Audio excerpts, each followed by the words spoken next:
hace rato, no necesariamente lo que dice el doctor es verdadero. Se abre una discusión. Tú di cuál no.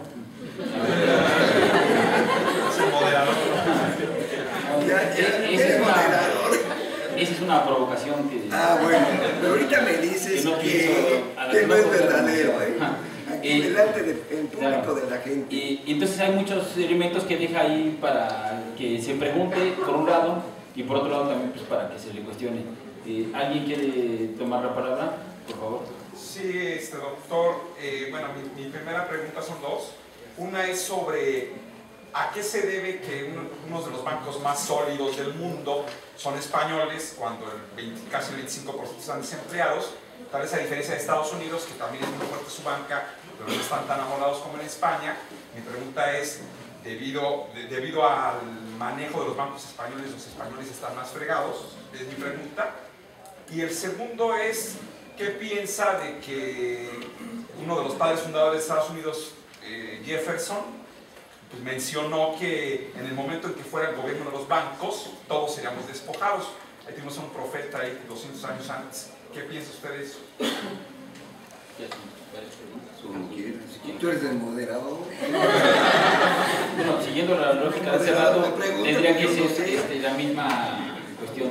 Entonces, le damos la palabra al doctor y ya otro pregunta. Bueno, miren, los bancos españoles, en España con tantos problemas, quiero decirles que en España Cemex se dio la construcción metido Cemex también, entre otras empresas, gran empresa. Cemex, que por cierto fue rescatada por el gobierno mexicano, el gobierno comercial mexicana. Los bancos no pueden quebrar. Cuando tienen estos problemas hay que rescatarlos. Sin embargo, no se rescatan los pequeños deudores. Me desvío un poco para decir, en la unidad habitacional donde yo vivo, el 50% de los habitantes, que son 20 en ese edificio donde estoy, tienen demandas de carácter judicial por impago de sus tarjetas. También los ciudadanos están, pero eso no se les rescata. No, eso te despojamos y hay el caso ya de familias que a la calle, que queda sin trabajo, de Mexicana de Aviación, una empleada de ahí, está viviendo en la calle, ya. Simplemente ya no pudo pagar. Pues ¿cuánto tiempo tiene Mexicana de Aviación? Bueno, ¿qué pasa con los bancos españoles? Los bancos españoles en Sudamérica están plagados de bancos. Entonces, y aquí obtienen unas ganancias tales que les permite mantenerse con ganancias exorbitantes.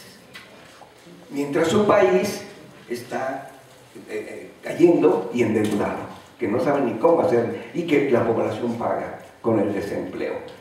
Hace todavía en 2008 a los jóvenes europeos recién salidos de la universidad les pagaban 1.000 euros mensuales, pero para el nivel de vida que tenían los españoles, que tienen los españoles como toda la Unión Europea, es carísimo, y se quejaban. Y ahora como ya son muchos desempleados jóvenes, están en gran movilización.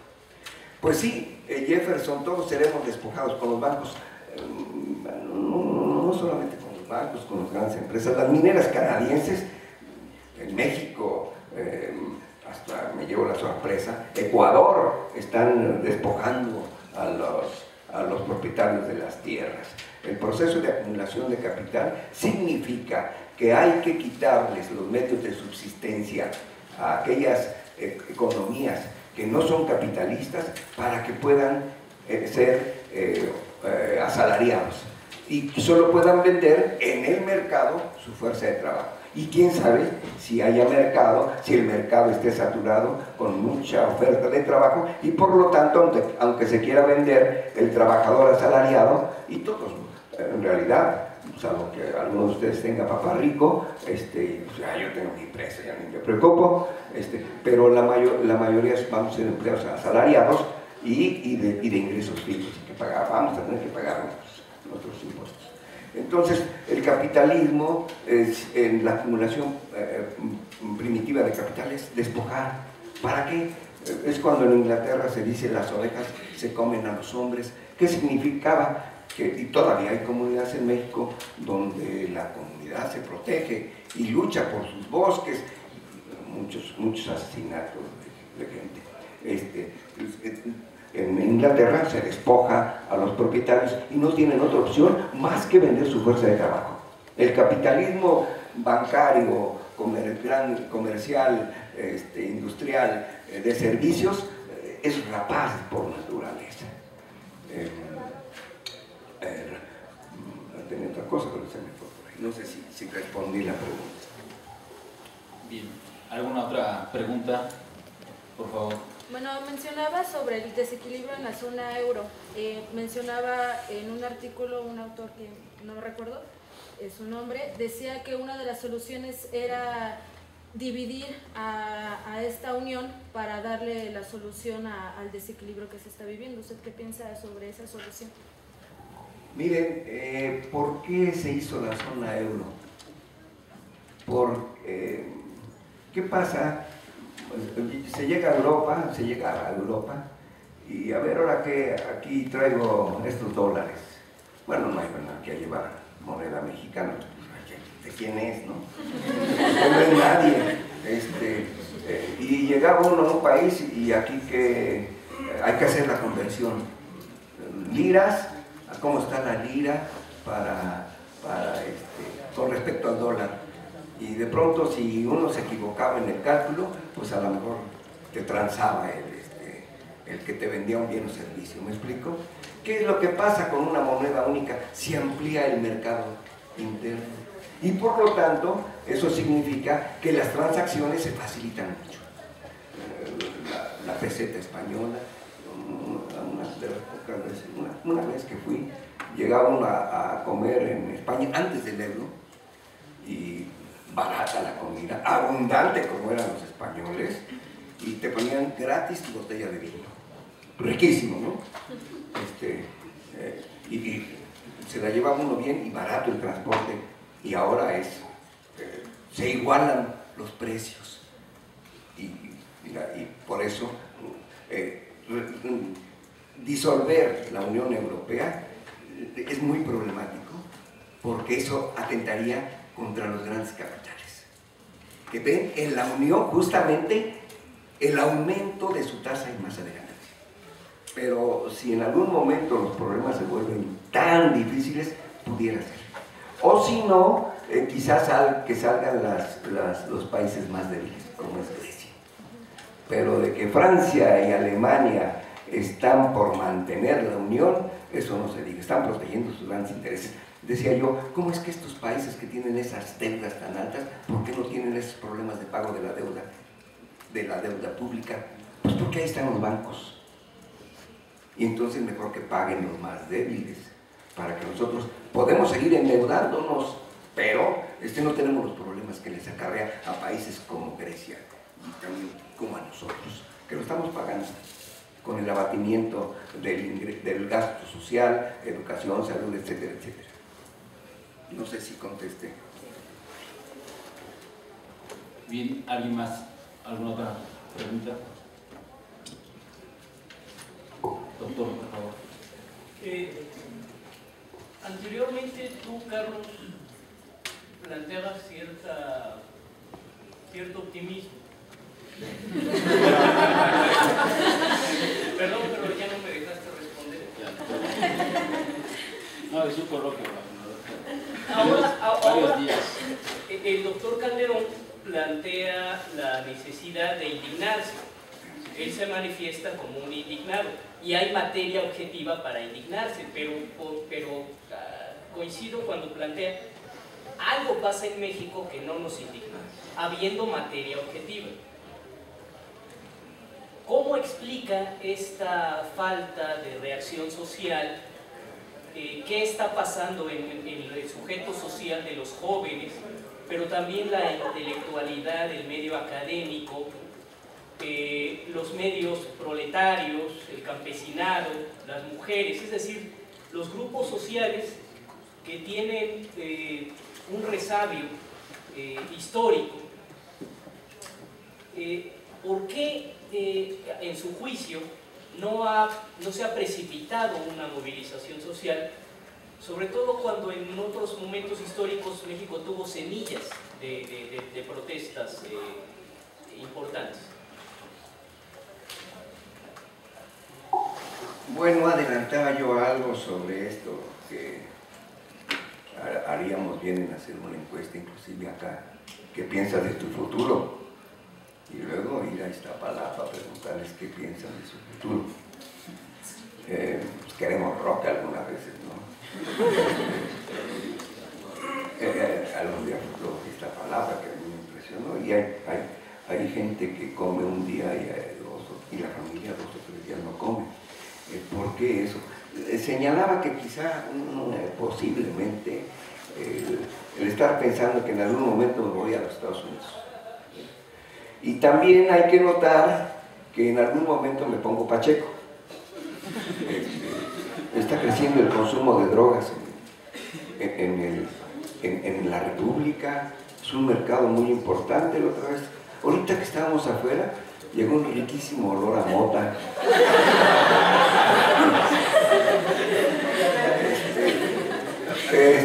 No sé si estaba la maestra Magallón.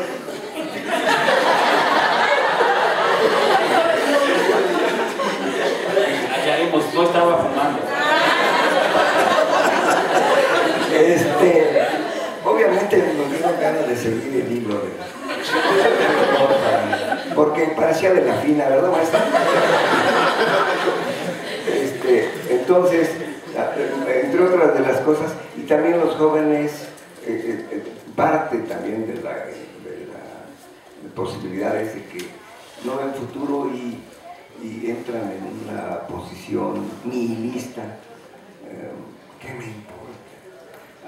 Por ahí circula en internet un chiste para desinhibirse, y entre otras de las cosas hay que hacer mantras, y uno de los mantras dice que hay que pensar y luego gritar, perdónenme, ¡me vale madres! Sí, hay 3 mantras más. Ahora, con respecto a los intelectuales, no todos son iguales. Hay que diferenciar a Aguilar Camín, Krause, Jorgito Castañeda, que son intelectuales orgánicos. Aguilar Camín justificó la matanza de Acteal. Sí sabes la matanza de Acteal en el gobierno de Zedillo, estando de secretario de Gobernación del grupo Atlacomulco, Chaufet, grupos paramilitares, la población había huido por la presencia de ellos, estaban rezando, hombres, mujeres y niños y mujeres embarazadas. Los paramilitares llegaron y masacraron a la población, a mujeres embarazadas con la bayoneta, abrieron los vientres y sigue. Yo me imagino, y hay que indignarse, por eso el movimiento de Javier Sicilia es muy importante. Yo creo que aquellos que sienten un compromiso social debemos estar apoyando movimientos como ese. La cantidad, no es pensar la cantidad de hombres y mujeres, niños secuestrados, tanto por el narco como por las Fuerzas Armadas, la cantidad de denuncias. Imagínense, acaban de agredir a Norma Andrade, que fue la fundadora de Nuestras Hijas de Regreso a Casa. En Chihuahua la balearon y sobrevivió. Se vino a México. Le dijeron, vente, el gobierno le dijo, vente, te vamos a dar protección. Y la hirieron apenas hace unos días. La cantidad de madres otra que mataron porque los jueces dejaron escapar al asesino de su hija, cuando delante de los jueces le pidió perdón por lo que había hecho, matar a su esposa, a su compañera. Tengo muchas notas de periódicos de la cantidad de jóvenes que han sido desaparecidos. Y bueno, más basta ver a veces las fosas comunes. La otra vez veía yo, mataron a muchos en el norte, y ¿qué eran? Eran panadero, repartidor de refrescos, como que hay cuotas. ¿Por qué este terrorismo en México? ¿Por qué? Esa es la pregunta. ¿Por qué el Estado no, a partir del gobierno, no resuelve estos problemas? Porque es conveniente tener a la población aterrorizada. ¿Para qué? Bueno, me pregunto, ¿habrá algún presidente que no se enriquezca? Pregunto, ¿habrá alguno que no se enriquezca?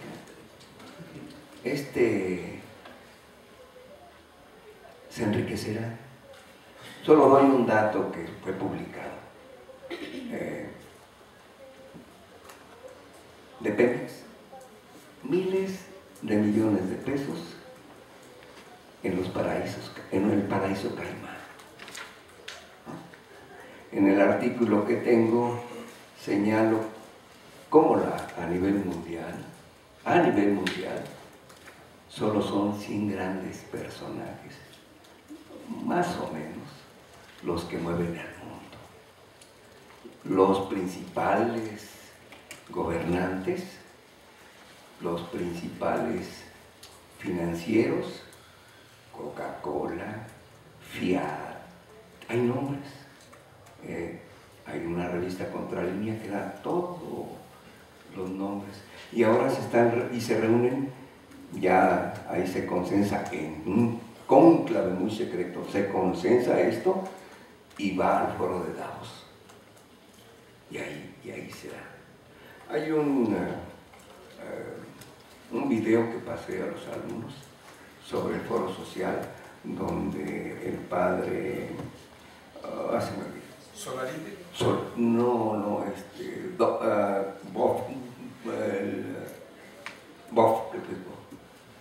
Por ahí está. Señala como el capitalismo nos está llevando a la destrucción del planeta. Es lo único que tenemos hasta ahora. Contaminación de los mares, los ríos, todos los rapamontes en todo el mundo. Aún en Brasil se están acabando ese gran pulmón como es la zona selvática del Amazonas, creando animales, etcétera, etcétera, contaminando los mares. Decía yo, las flotas pesqueras japonesas tienen que parar porque ya se están acabando, ya los cardúmenes ya no son tan grandes como antes. Japón, la caza de ballenas, ¿para qué cazan ballenas? Pues para alimentos de perros, inclusive para la gente que tiene gasto suntuario, que no lo necesita. Como decía el maestro Mario, nos enajenamos, nos alienamos y tomamos las cosas por lo que las cosas son para nosotros, para parte de la población. Si yo tengo esta cosa, esa es mi esencia. Como dice Guadalupe Loaesa, compro, luego existo. Pero tenemos que estar luchando porque el capitalismo también deje de dañar nuestra linda tierra. Pienso que hay que siempre adherirse a algo, porque la capacidad de destrucción de parte de la humanidad y del sistema capitalista en busca de la ganancia nos está llevando al traste. Bien, ¿alguien más quiere comentar algo? Por favor, profesor.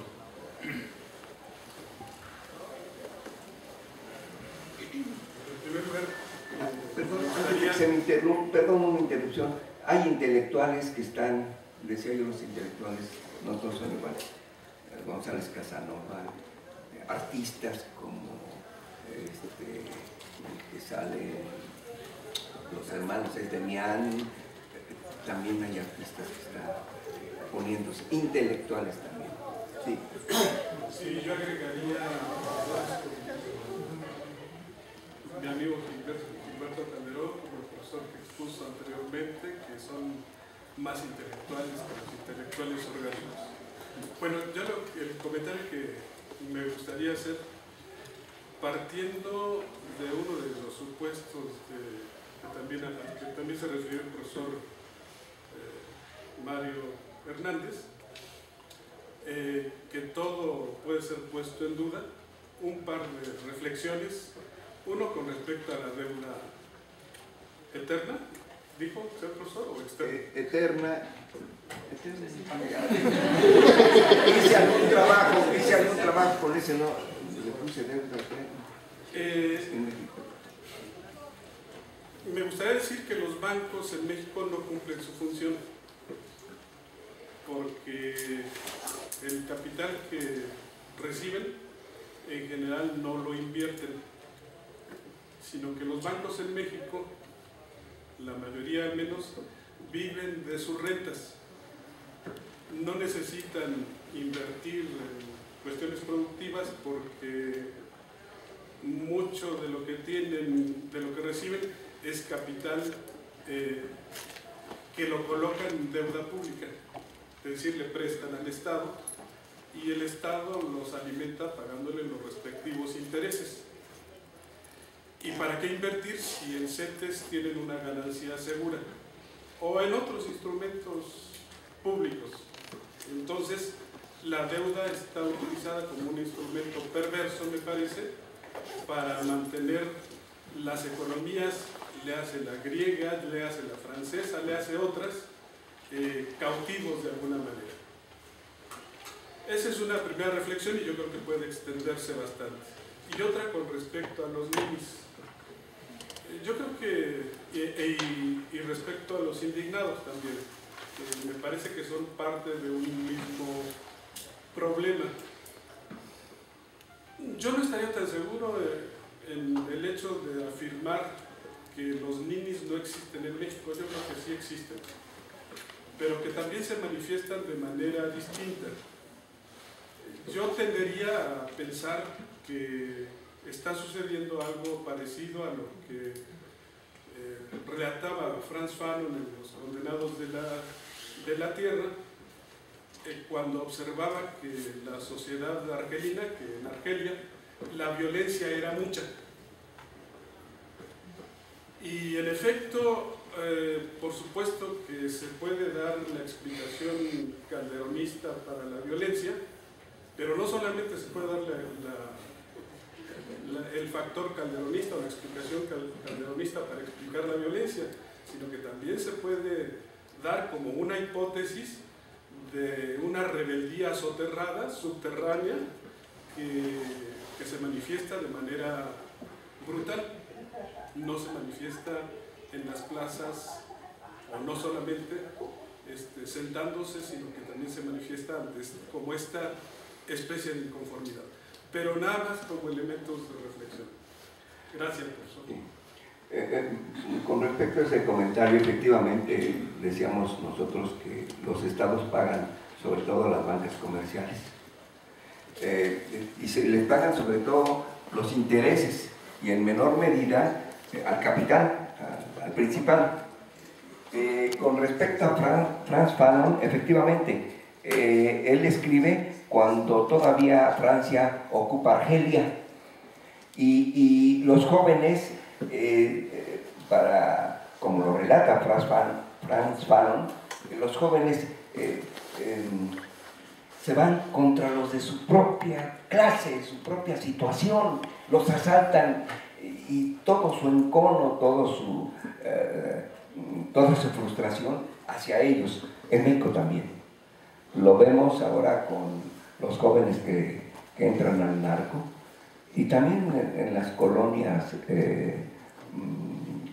proletarias. Por cierto, todos somos proles, ¿verdad?